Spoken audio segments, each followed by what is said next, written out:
Windows power plans. Which one should you use? Do they make a difference in gaming performance? Well, that's what we're here to find out. Hey, if you enjoy content like this, drop a like, make sure to subscribe, and smash that bell so you never miss another video.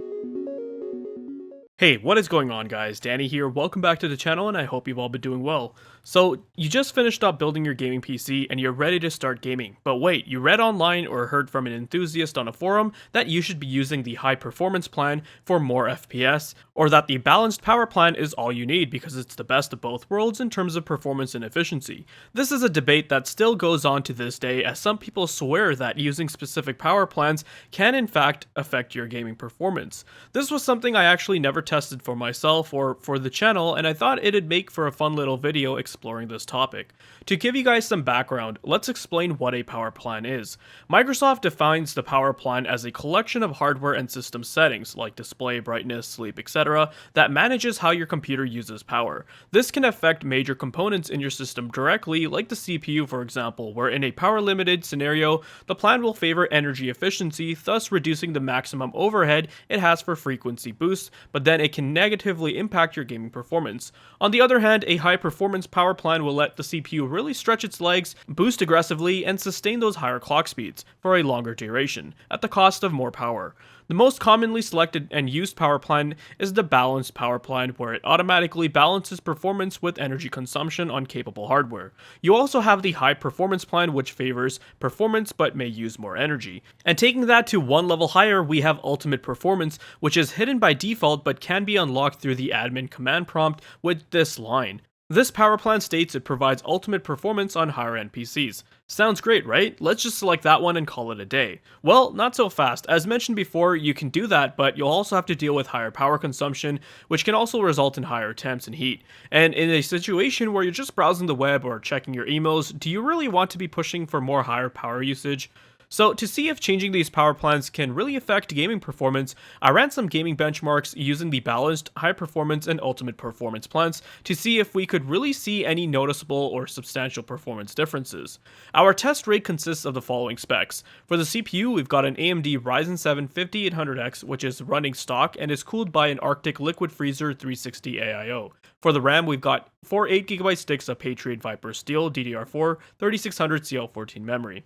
The motherboard is an MSI X570 Unify, and the GPU for our test rig is the Asus ROG Strix RTX 3090. For our storage, we've got a 2TB Samsung 970 EVO Plus NVMe SSD, and powering all the components is an EVGA 1000 G3 power supply.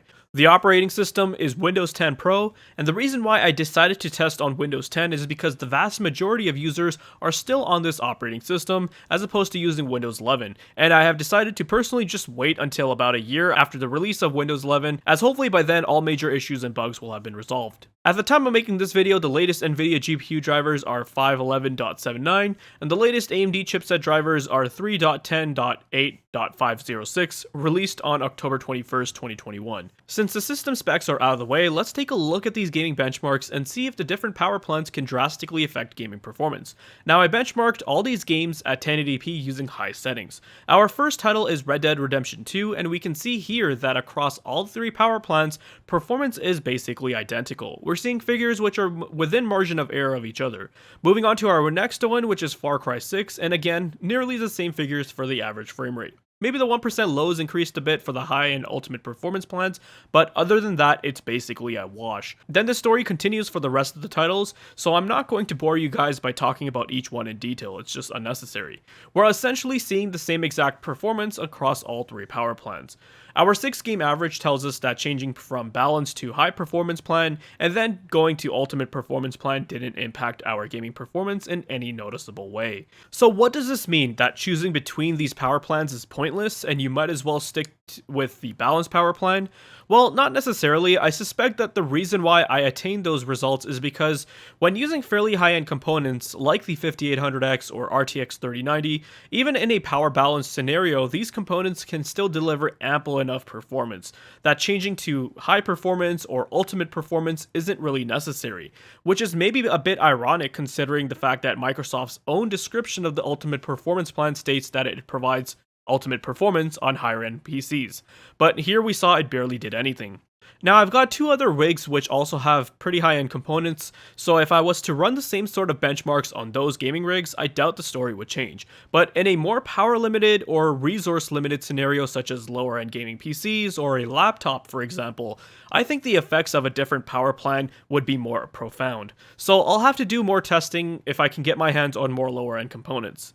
As for those watching who just built or have a gaming PC with a fast modern GPU or CPU, then you're probably just better off on leaving the power plan to the default Windows balanced power plan and letting the system handle the rest. As you just saw from the results, you really aren't losing anything by just leaving it at that. Nonetheless, this was an interesting scenario I wanted to test out for myself, and personally I'm glad to know that power plans are, well, for the most part negligible on high-end gaming systems. If you guys found this video to be informative and entertaining, then leave a like. Let me know your thoughts and comments down below. Be sure to check out the video description for cool links and ways to support the channel, such as using my Amazon affiliate link. And if you're interested in seeing more content like this, then consider subscribing, I'd greatly appreciate it. Thank you guys so much for watching, take care, and I'll see you in the next one.